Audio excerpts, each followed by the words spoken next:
Pourquoi? Pourquoi cette intensité toujours dans ma vie? Pourquoi diable est-ce que je me torture autant? Quel est cet univers si particulier dans lequel je plonge quand je taille la pierre et duquel je ressors autre? Laissez-moi vous emmener dans mon monde. Obsession. Car quand je ne sculpte pas, quand je suis dans le reste de ma vie, quand j'enseigne aussi, je suis stressée. Je suis même hyper stressée. Je suis une boule de nerfs. Je suis toujours en tension, toujours avec le cœur qui bat un peu trop vite, toujours un peu trop rapide, toujours dans l'action. J'ai toujours 2 ou 3, allez, soyons honnêtes. J'ai toujours 10 projets en même temps sur le feu. J'ai une to-do list infinie. J'ai toujours un petit peu de retard. J'ai toujours les mots qui s'encoublent parce que trop vite et surtout parce qu'il faut, il manque. Obsession.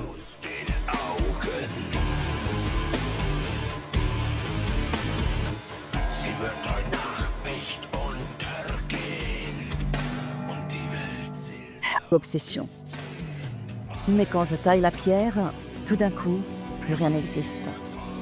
Ma respiration ralentit, mon geste ralentit, ma parole, elle aussi, ralentit. Et je vous propose de m'accompagner dans ce voyage, de vous laisser guider par ma voix, de ne pas avoir peur du noir, je sais, c'est un peu étrange, mais allez, venez avec moi. Car moi qui suis toujours dans l'action, quand je suis avec la pierre, je rentre dans un autre monde. C'est un monde où seuls existent la pierre, ma main et mon regard. Le temps n'existe plus. Dehors n'existe plus. Le monde, la société, tout ça, ça n'existe plus. Mon moi égotique, émotionnel, intellectuel, tout ça, ça n'existe plus. Il n'existe plus qu'une sorte de nouvelle entité qui est moi et elle et moi, et tout d'un coup, nous ne faisons plus qu'un. Obsession.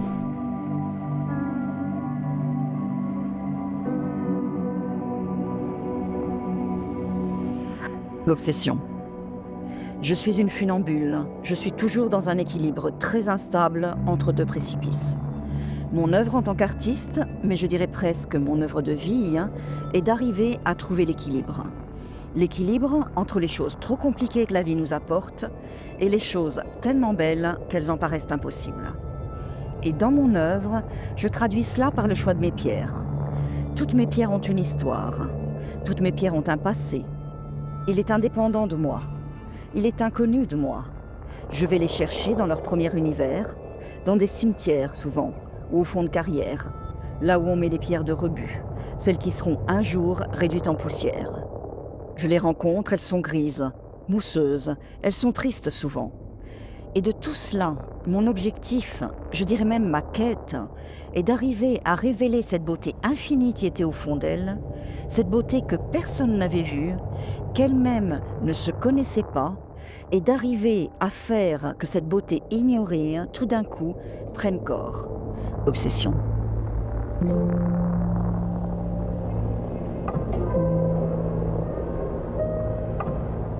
Obsession. Arrachement. Henri, mon frère, tu n'es plus là aujourd'hui. Pourtant, je te sens souvent auprès de moi.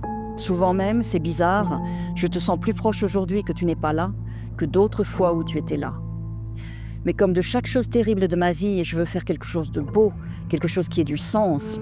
Quelques fleurs bleues émaillent cette composition. J'ai toujours eu l'impression que nous étions comme des sortes de nageurs de l'impossible. Nous tentons de nager dans un environnement, la société, qui n'est pas adapté à notre nage. Dans un environnement qui préfère la ressemblance à la différence, un environnement qui a tellement peur de cette différence qu'elle la stigmatise et qu'elle oublie que ces différences, qui font de chacun de nous des êtres précieux et particuliers, sont souvent tellement petites, tellement minuscules, tellement insignifiantes. Mais sans elles, nous ne sommes que des robots. Pourquoi aimer, si ce n'est en acceptant et même en appréciant la différence? Quand j'y pense, un monde plein d'êtres me ressemblant serait invivable, épuisant, ennuyeux même. Et toute la complexité de la chose est d'arriver à nager dans cet environnement inadapté, tout en faisant partie de lui, mais sans perdre ce quelque chose d'unique qui fait de chacun de nous un être particulier. Obsession. Obsession. Je suis de temps en temps multiple, Parce que le travail de la pierre est lent. Proceed. Il est tellement lent que les sculpteurs ont la possibilité de tirer jusqu'à 12 exemplaires de leurs œuvres, en céramique, en bronze, en résine. Moi, quand je fais un tirage d'une de mes œuvres, je m'arrête à 4. Cela va me permettre de travailler chaque exemplaire de façon très différente, de jouer avec les courbes, car chaque matière a sa propre façon de prendre la lumière. Retravailler ces courbes me permettra de donner une vraie unicité, une émotion particulière à chacune des pièces, et donc d'en faire quand même une pièce unique. L'original, l'albâtre, aura sa translucidité, sa veinure, le grain de sa pierre si caractéristique, la douceur de son poli.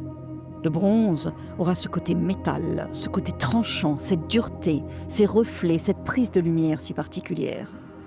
Et la céramique ? Eh bien, la céramique me permettra des libertés, tellement de libertés, c'est si tentant la liberté. Blanche, noire ou peut-être même bleue, pourquoi pas bleu ? J'adore le bleu. J'adore le bleu quand je le choisis librement. Je déteste le bleu quand on tente de me l'imposer.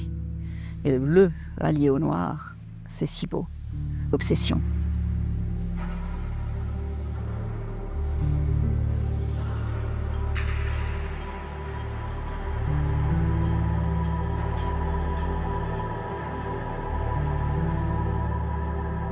Obsession. Je suis présente, entière et authentique à l'intérieur de la pierre. Car le travail de la pierre est lent. Il impose un rapport physique, une réelle précision. Et donc, il impose une vraie présence à la sculpture. Pour travailler la pierre, chaque fibre de moi doit être ici et maintenant. Ici et maintenant car elle est plus dure que moi. Ici et maintenant car elle est plus forte que moi. Ici et maintenant car elle est tellement plus éternelle que moi. Elle est cristalline. Et moi je ne suis que chair et feu intérieur. Même sur un marbre dur, il ne faut pas frapper fort, car il répondra. Il brisera ou il vous brisera. Mais il me faut être sèche. Sèche et surtout précise. Il me faut être souple pour ne pas écraser la veine, être attentive pour la ressentir dans ma main à travers l'outil, et puis surtout être à l'écoute pour entendre le moindre changement dans sa musique. Car la pierre résonne, la pierre a une odeur, la pierre est vivante. Elle n'est pas juste une partie de l'œuvre. Sans elle, sans la pierre, l'œuvre, mon œuvre n'existe pas. Obsession.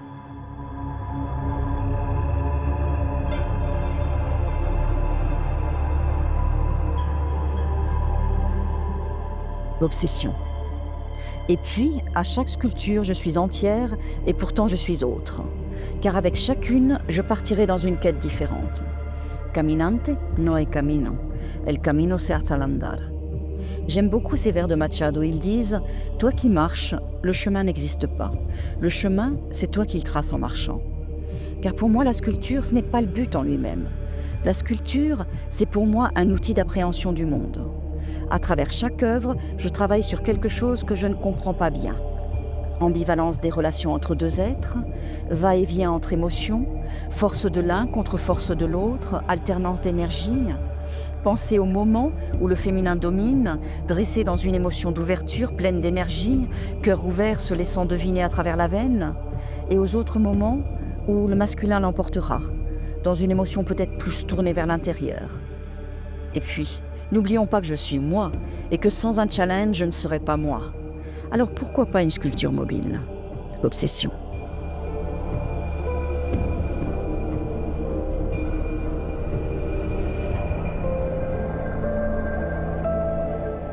Je suis alchimiste.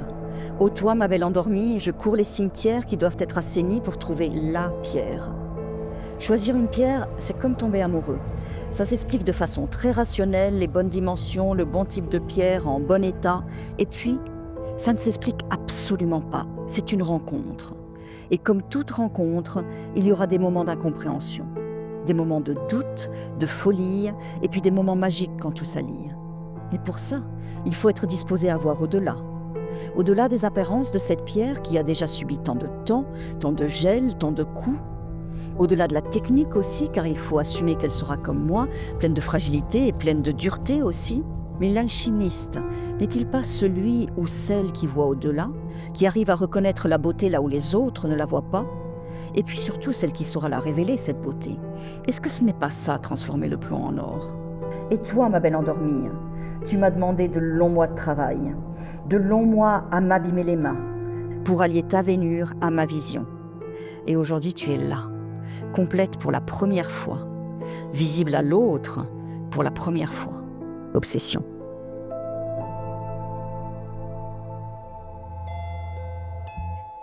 Obsession. Merci de m'avoir accompagnée dans mon monde. Maintenant, il est temps de retrouver le monde des mortels, le monde des vivants. Il est temps de retrouver la lumière. Obsession.